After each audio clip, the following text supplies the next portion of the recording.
Dieu est bon. Dieu est bon. Dieu est bon. Malgré tout ce qu'on peut voir autour de nous, on doit constamment se dire que Dieu est bon. Nous sommes encore dans cette thématique qui s'intitule « Joyeux », la dernière prédication de notre thématique « Joyeux ». Et si vous, comme à l'habitude, si vous avez manqué nos prédications qui se trouvent...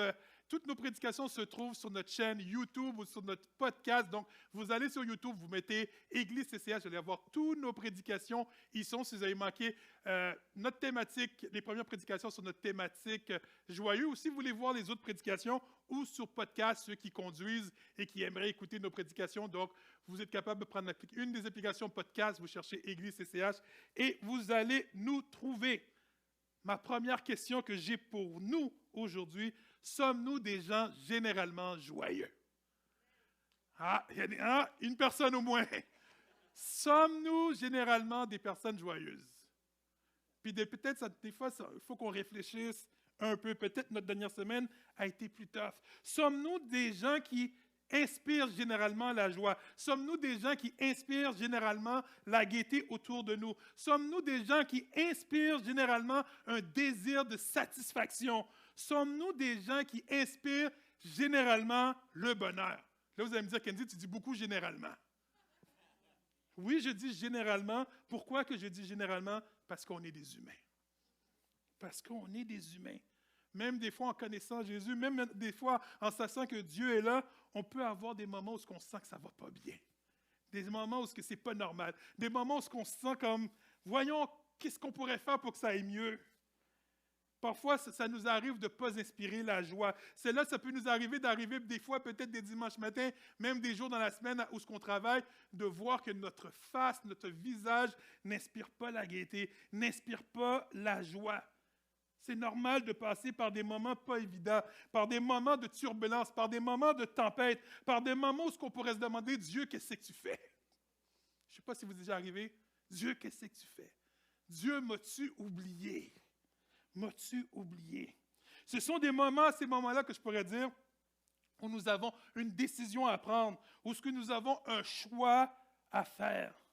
Soit de se laisser emporter par la situation, soit de se laisser, je pourrais dire, emporter par les mauvaises nouvelles, soit de laisser les mauvaises nouvelles prendre possession de notre esprit, qui est peut-être très imaginatif.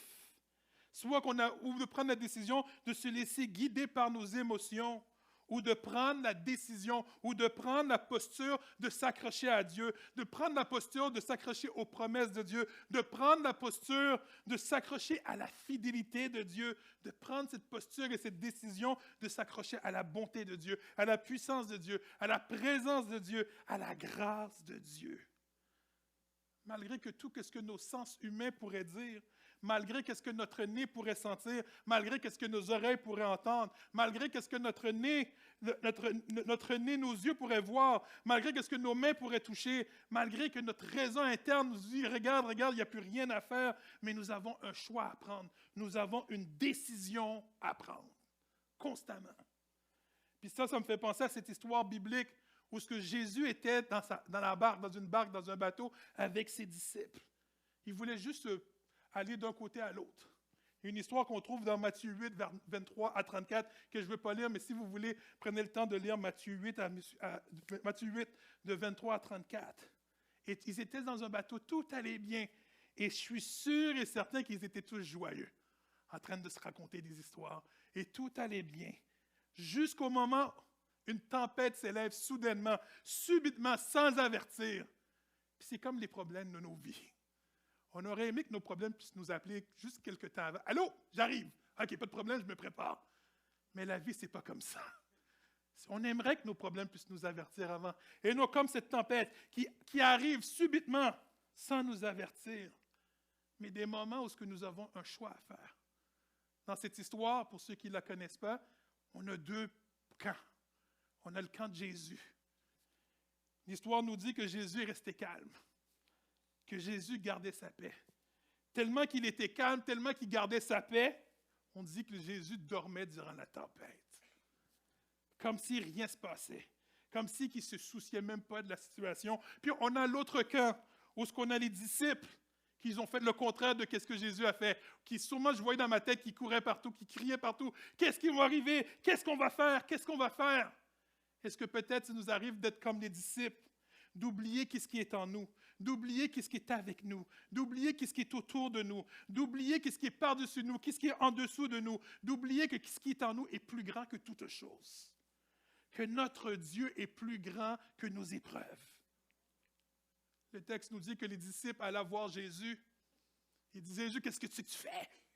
Jésus, est-ce que toi, pourquoi tu es aussi calme? Pourquoi tu te calmes? Et Jésus les a comme un peu réprimandés. Puis leur dit, pourtant, vous aurez dû comprendre et croire et avoir confiance en moi. Et qu'est-ce que Jésus fit? Il se lève, il calme la tempête. Aussitôt, il calme la tempête. Nous avons un choix à faire.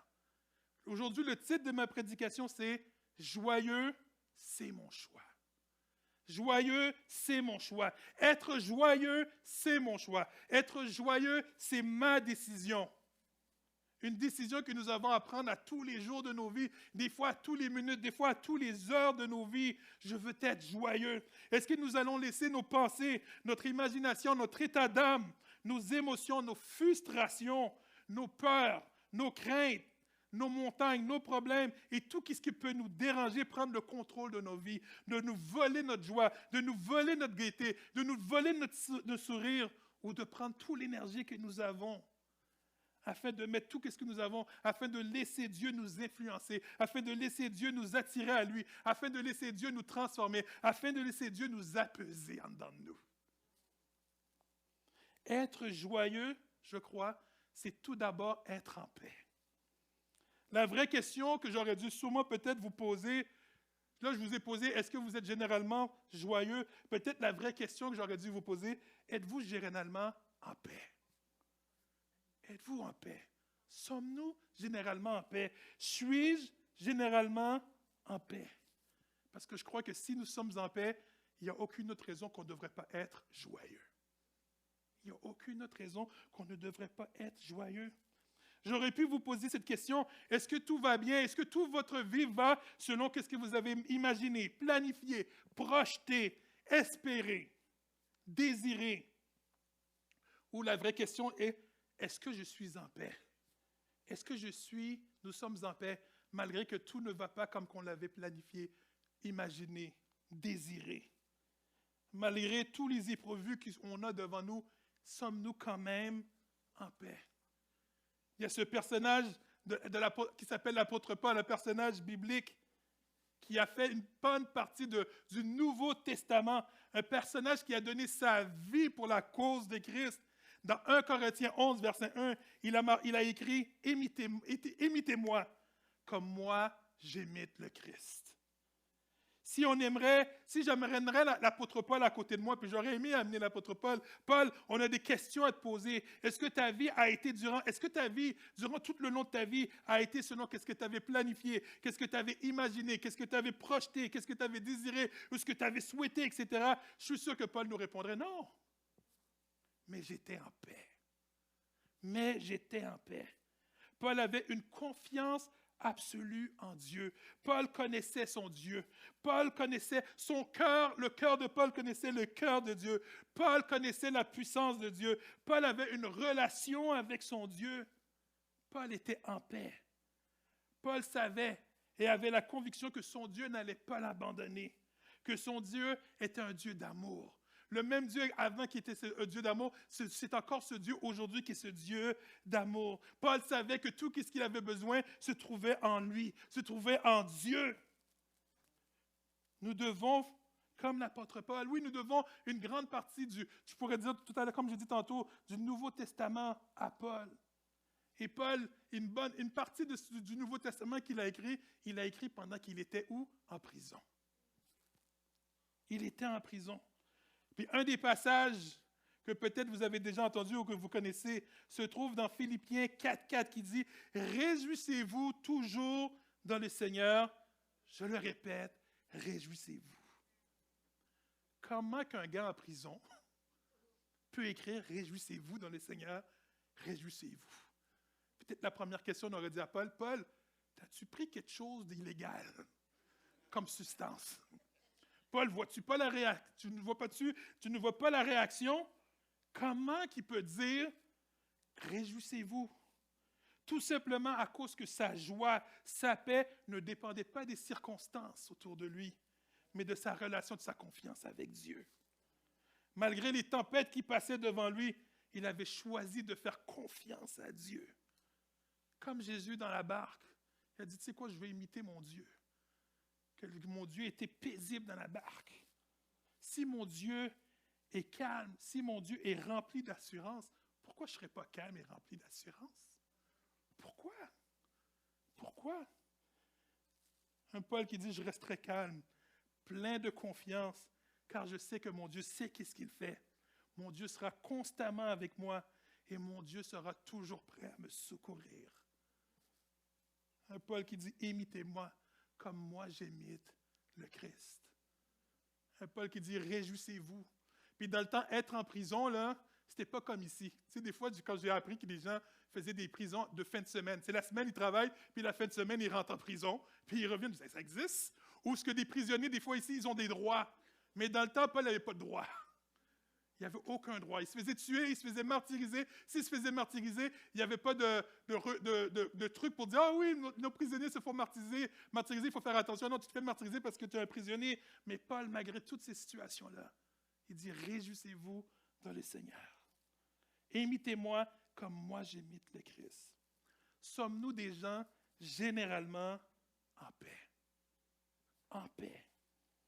Souvent, pour être capable de prendre des bonnes décisions, on n'a pas le temps, on n'a pas le choix de se faire violence, de se battre contre soi-même, se faire violence contre nos habitudes humaines, se faire violence à toujours prendre le chemin le plus facile, se faire violence à ne pas baisser les bras devant les situations, devant nos problèmes, devant nos tracas, pour dire, moi, je baisse les bras parce que c'est toujours le chemin le plus facile. Mais de dire, je veux me faire violence parce que je veux me battre, parce que je veux continuer d'espérer. Se faire violence, car sans violence envers nous, c'est presque impossible de voir un changement. C'est presque impossible. J'ai recommencé à aller au gym. Puis il y a des matins où je me trouve des raisons pour ne pas aller au gym. Ah, il pleut dehors. J'ai mal dormi. Il va y avoir beaucoup de monde au gym. Mais à un moment donné, de se faire violence. Si on va avoir des changements dans nos vies. Pour dire à un moment donné, peu importe qu'elle dit les bonnes raisons que tu te donnes, tu vas te lever, tu vas brosser tes dents, tu vas te changer, tu vas aller au gym. Puis c'est pas discutable. De se faire violence. Se faire violence personnelle envers nous, afin de se donner une chance de voir le miraculeux s'installer dans nos vies. De se faire violence. De se faire violence envers nous, afin de laisser qu'est-ce qui était possible devant nous, afin de laisser Dieu faire qu'est-ce qu'il a à faire. Si on ne se fait pas violence, on ne pourra jamais voir le miraculeux que Dieu est capable de faire.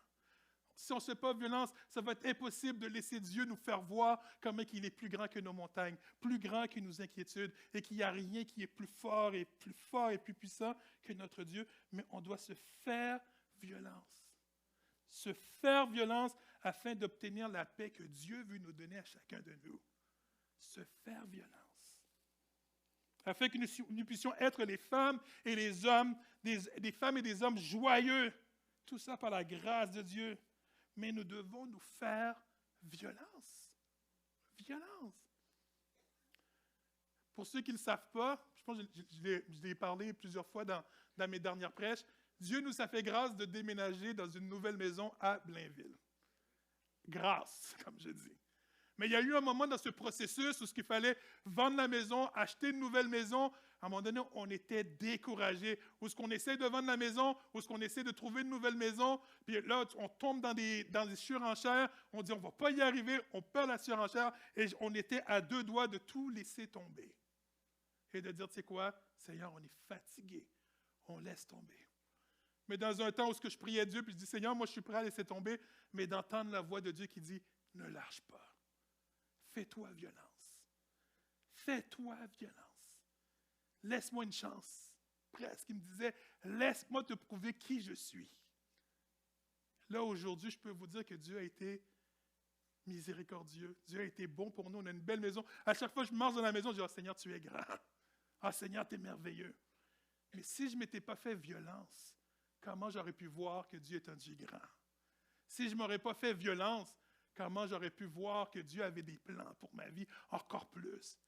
Mais si on se laisse aller pour dire, bon, ça n'arrivera pas, je pense que je serais encore dans notre maison ce que j'étais. On était bien pareil, mais Dieu avait plus pour moi. Imaginez si on arrive à se faire violence, toutes les bénédictions qu'on peut avoir avec Dieu si on fait confiance à Dieu.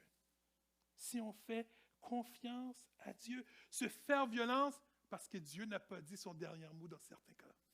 Se faire violence car Dieu veut que nous soyons heureux et heureuses. Se faire violence parce que Dieu tient ses promesses. Dieu tient ses promesses. Se faire violence me fait penser au roi David dans le psaume 103, qui a appelé son âme, qui a appelé tout son corps entier à louer Dieu. Pas juste à louer Dieu, mais à se rappeler qui est son Dieu. Et des fois, il faudrait être comme David, de prendre le temps pour rappeler à nous-mêmes qui est notre Dieu.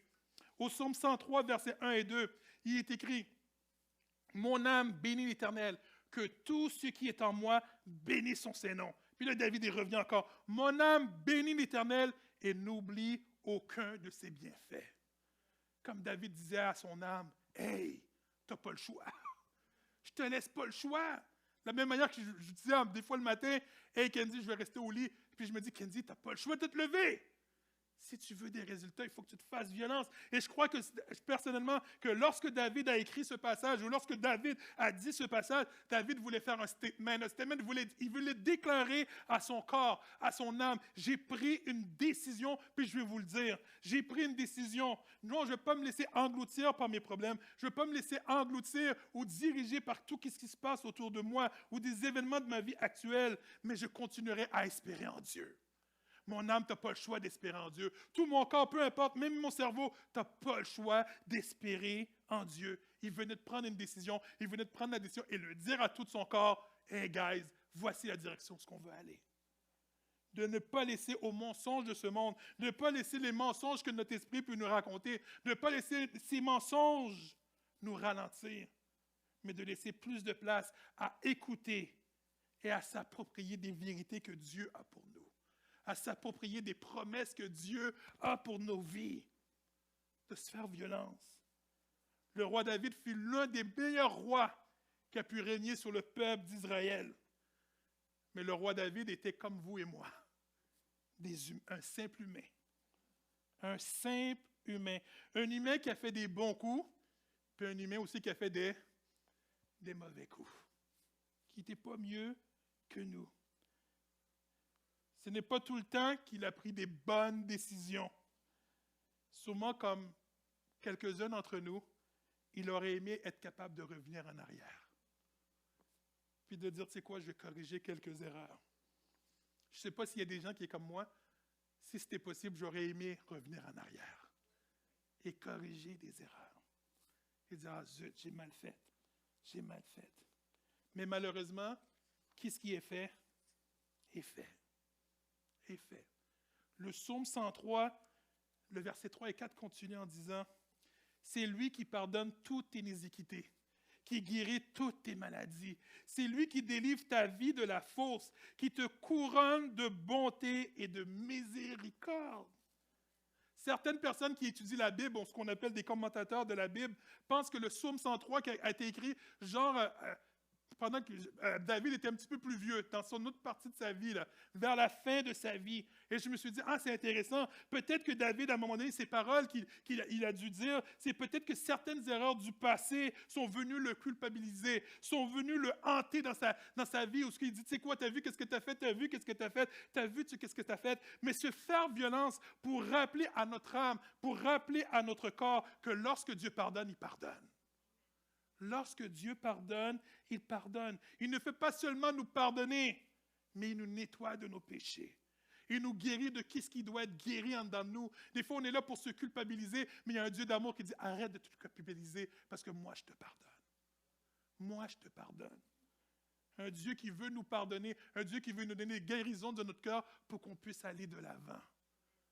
de victoire en victoire, passer à autre chose. Le verset qui dit, c'est lui qui nous délivre de la fosse qu'on aurait dit qu'on méritait à cause de nos péchés et à cause de nos erreurs. Une fosse qu'on des fois on dit on est trop fond, puis Seigneur, il n'y a plus rien à faire. Mais c'est lui qui nous tend la main. Peu importe la profondeur du fond que tu penses que tu es à cause de tes erreurs, puis peu importe, mais il y a un Dieu qui est capable de te tendre la main et de te sortir du fossé. Dis-moi, je veux te sortir du fossé. Tu n'auras plus à rentrer dans le fossé, tu n'auras plus à rester là parce qu'il y a un Dieu d'amour qui veut juste nous sortir du fossé. Et lorsque Dieu nous sort du fossé, il n'y a plus rien qui peut nous ramener dans le fossé. Plus rien. D'écouter les vérités de notre Dieu. Parce que lorsque nous recevons le pardon de Dieu, il n'y a rien qui peut nous ôter le pardon de Dieu. Absolument rien. Sommes-nous des gens joyeux? Sommes-nous des gens en paix? Sommes-nous des gens qui avons confiance en Dieu? 1 Jean 1, verset 9 nous dira, « Si nous confessons nos péchés, il est fidèle et juste pour nous les pardonner, pour nous purifier de toute iniquité. » De se rappeler qu'il n'y a pas de date d'expiration sur un pardon d'un péché. Il n'y en a pas à revenir à tous les 5 ans. « Seigneur, tu te souviens qu'est-ce que j'ai fait il y a 10 ans? Est-ce que tu me redonnes ton pardon? » Un Dieu qui dit, « Non, arrête de perdre ton temps, parce que quand je te pardonne, je te pardonne. » Se faire violence, car parfois ça arrive que certaines erreurs de nos passés reviennent nous hanter, reviennent nous culpabiliser. Mais de dire comme David, « Mon âme bénit l'Éternel et n'oublie aucun de ses bienfaits, parce que je sais que mon Dieu m'a pardonné. » Je sais que mon Dieu m'a pardonné. Un Dieu qui pardonne, pas comme les hommes. Des fois, on dit, on pardonne. « Ah, je te pardonne. » Mais des fois, on est capable de ramener malheureusement l'erreur des gens dans leur face. Je sais qu'ici, vous êtes parfait, ce n'est pas vous. Je le sais. Mais il y a des gens comme ça que ça existe. Tu dis à ta femme ou tu dis à tes enfants, je te pardonne, puis la prochaine fois qu'ils le font, hey! Mais je pensais que tu m'avais pardonné. Mais ce Dieu qui pardonne, qui dit, je t'ai pardonné. Puis une fois qu'on vient devant lui, il va dire, je te repardonne et je te pardonne. Pour être joyeux, c'est mon choix. Être dans la paix, c'est encore mon choix. Et m'approprier les vérités de Dieu, c'est encore mon choix. Mon âme bénit l'Éternel et n'oublie aucun de ses bienfaits. Et je crois que le psaume 103, quand on le lit, on pourrait à chaque fois réinsérer cette phrase « Mon âme bénit l'Éternel et oublie aucun de ses bienfaits » à chaque verset. Si on lit le verset 5 qui dit « C'est lui qui rassasie de bien ta vieillesse, qui te fait rajeunir comme l'aigle. » On pourrait dire, mon âme bénit l'Éternel. L'Éternel fait justice à tous les... Il fait justice. Il fait droit à tous les opprimés. Il a manifesté ses voies à Moïse et ses œuvres aux enfants d'Israël. L'Éternel est miséricordieux et compatissant, lent à la colère et riche en bonté. Gloire à Dieu, une chance. Il ne conteste pas sans cesse. Il ne garde pas sa colère à toujours. Il ne nous traite pas selon nos péchés. Il ne nous punit pas selon nos iniquités. Mais autant les cieux sont élevés au-dessus de la terre, autant sa bonté est grande pour ceux qui le craignent. Béni soit l'Éternel. Béni soit l'Éternel. À chaque fois de se rappeler des bontés et des grâces de Dieu dans nos vies. Un David qui rappelle à son âme, qui rappelle à lui-même que Dieu est un Dieu qui est grand. Que Dieu est un Dieu qui est puissant. Un David qui rappelle à lui-même que les grâces et les bontés de Dieu sont éternelles et sont inépuisables. Inépuisables. Et que les grâces et les bontés de Dieu se renouvellent à tous les jours de nos vies. Des fois, si on pense qu'on abuse de la grâce de Dieu, il y a un Dieu qui dit abuse. Parce que demain, il y en aura encore et encore et encore et encore. Des fois, on se sent tellement coupable. Dit, Seigneur, pourquoi tu me pardonnes? Pourquoi tu me pardonnes? Dieu dit, moi, je suis là pour te pardonner et je suis là pour te repardonner et te repardonner et te repardonner. Parce qu'il y a ce Dieu qui veut qu'on soit en paix. Ce Dieu qui veut que nous soyons joyeux. Se faire violence, malgré ce que les gens peuvent dire. Se faire violence, parce que nous devons continuer à faire confiance à Dieu. Se faire violence afin de continuer à lâcher le volant de nos vies et à laisser Dieu nous conduire là il veut nous amener. Se faire violence. Tu sais, souvent on dit, là, Seigneur, oui, je te fais confiance dans ma vie, je te fais confiance, c'est juste, je te suivrai, mais en gardant un yeux ouvert. Tu sais, je veux savoir ce que tu m'amènes. Je veux savoir où est-ce que tu m'amènes, Seigneur. Au cas où tu pourrais prendre une route que tu ne connais pas. Moi, je connais une meilleure route. Hein? Ou est-ce que des fois, on peut se chicaner. Ou est-ce que Dieu, des fois, ne se chicane pas avec nous. Tu sais, des fois, je ne sais pas si vous arrive, j'ai juste une anecdote avec ma femme où est-ce que je conduis et elle dit, mais pourquoi tu ne prends pas cette route-là? Pourquoi tu ne prends pas cette route-là? Pourquoi tu ne prends pas cette route-là? Mais j'aurais envie de dire, tu sais quoi? Je mets la voiture de côté, toi conduis. Je ne sais pas si ça arrive chez vous, c'est juste chez nous ça arrive. Toi conduis. Toi conduis. Est-ce que notre Dieu n'agirait pas de la même manière? Ou est-ce qu'on est là pour dicter Dieu? Dieu dit, OK, time out. Tu veux conduire? Je te laisse conduire. Je te laisse conduire. Puis quand tu seras fatigué de tourner en rond, tu me feras signe, je reprendrai le volant et t'amener où est-ce que tu devrais aller. Où est-ce que tu devrais aller? Tu sais, Dieu n'est pas un Dieu à prendre contrôle. Dieu est ce Dieu qui est là pour nous servir. Tu ne veux pas? C'est pas de problème. Je te laisse faire. Et ce Dieu de grâce et de miséricorde qui dit, si tu es prêt à lâcher le volant, moi je suis prêt à reprendre le volant de ta vie et t'amener où ce que tu veux d'amener où ce que je veux t'amener. Se faire violence afin que nous puissions profiter pleinement de la grâce et des bénédictions que Dieu a pour nous. D'arrêter de faire les Joe connaissants, d'arrêter de faire les gérants d'estrade, de penser qu'on pourrait faire mieux. Ou ce que Dieu dit, tu penses que tu peux faire mieux? Vas-y, go ahead, montre-moi. Ou ce que Dieu dit, c'est pas ça qu'il veut pour nous, mais il dit, laisse-moi te diriger, laisse-moi te montrer, et puis tu vas être en train de dire comme David, mon âme bénit l'Éternel, mon âme bénit l'Éternel. Parce que si on prend le temps de regarder autour de nous les bénédictions que Dieu a pour nous, puis vraiment de prendre un temps dans la prière, de dire, Seigneur, montre-moi, puis le Seigneur va dire, je vais te montrer. La seule chose qu'on pourrait dire à chaque bénédiction, Seigneur, ton Dieu, ton nom est grand, ton nom est grand, ton nom est grand. Je demanderai à Pasteur Laurent de revenir. Comment faire pour garder sa joie? Comment faire pour garder sa paix?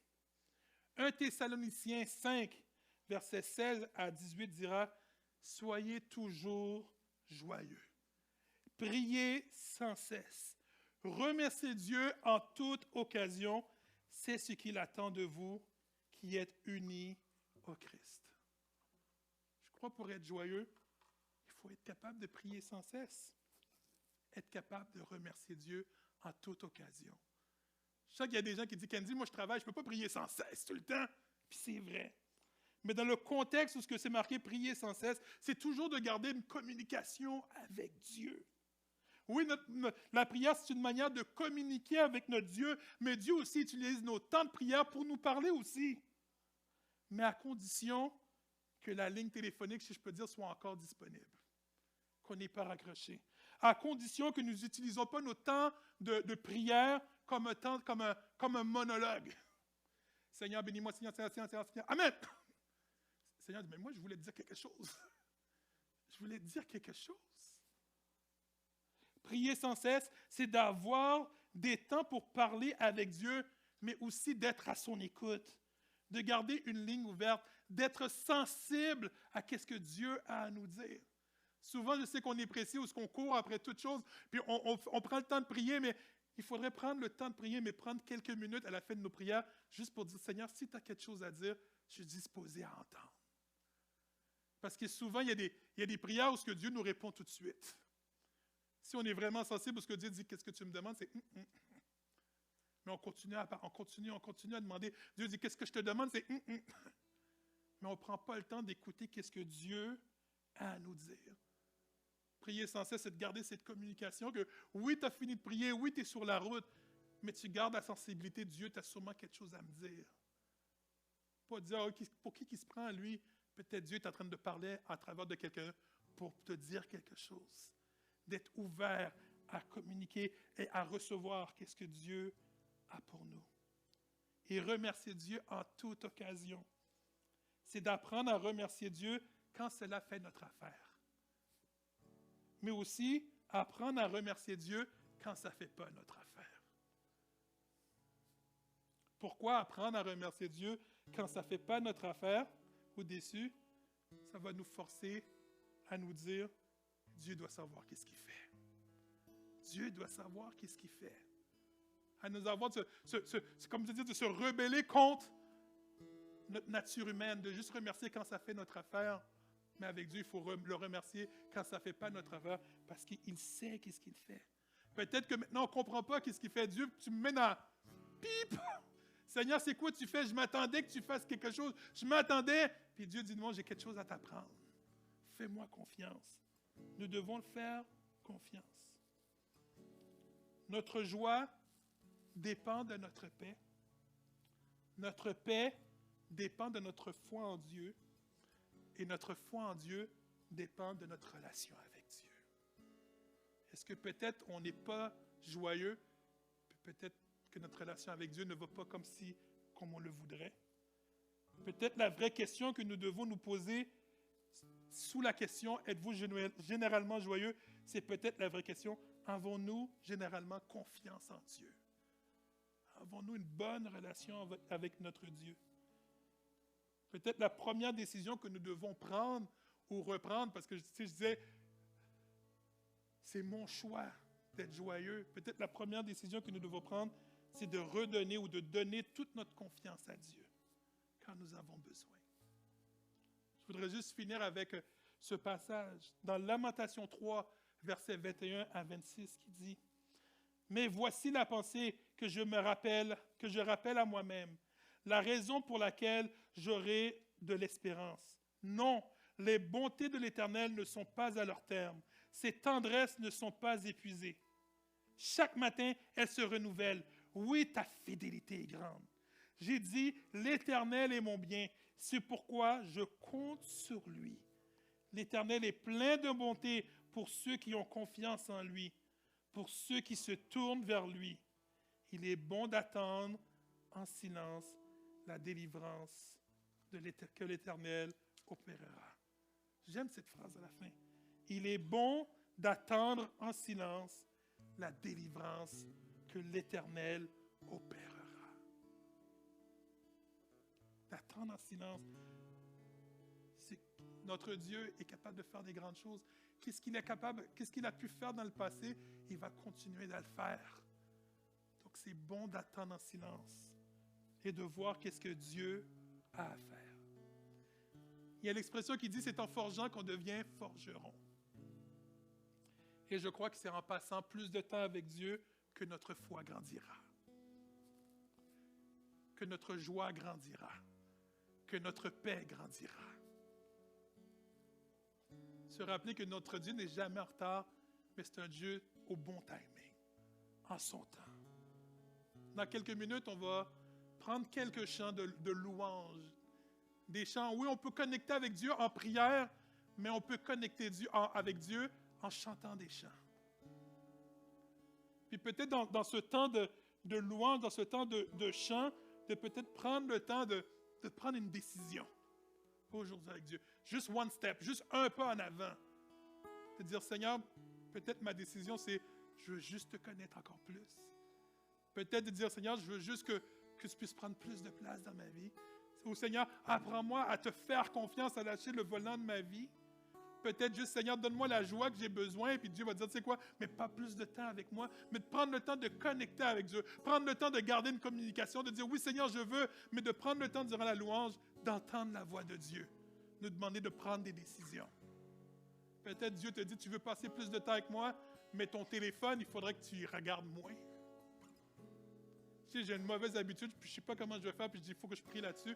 Mon cellulaire, même quand je prépare mes prédications, mon cellulaire fait ping, je regarde tout de suite mon cellulaire. Je dis, mais c'est un voleur de temps. C'est un voleur de temps. Mais c'est quoi qui vole votre temps, qui vous empêche de passer plus de temps avec Dieu? Peut-être dire, Seigneur, aide-moi là-dessus. Qu'on puisse venir à Dieu et dire, oui, je te fais confiance, mais à condition qu'on lui ouvre nos cœurs, à condition qu'on lui fasse confiance. Qu'on puisse prendre ce temps de louange et juste louer le Seigneur et se remettre entièrement à lui. Prions Dieu. Seigneur, Je sais que tu nous parles constamment, Seigneur. Je te remets chacune de nos vies, Seigneur Dieu, et puis que nous puissions être des hommes et des femmes violents pour nous-mêmes afin d'avoir les bénédictions que tu as pour chacun de nous, Seigneur. Que nous puissions nous faire violence à ne pas écouter ce que nos yeux et nos sens voient, Seigneur Dieu, mais qu'on puisse s'agripper et s'approprier qu'est-ce que tu as pour chacun de nous, Seigneur. Que nous puissions prendre des décisions pour nos vies, Seigneur Dieu, des décisions pour te laisser plus de place dans nos vies, pour profiter qu'est-ce que tu as pour nous, Seigneur. Seigneur, tu connais nos vies, Seigneur. Tu connais toutes choses, Seigneur.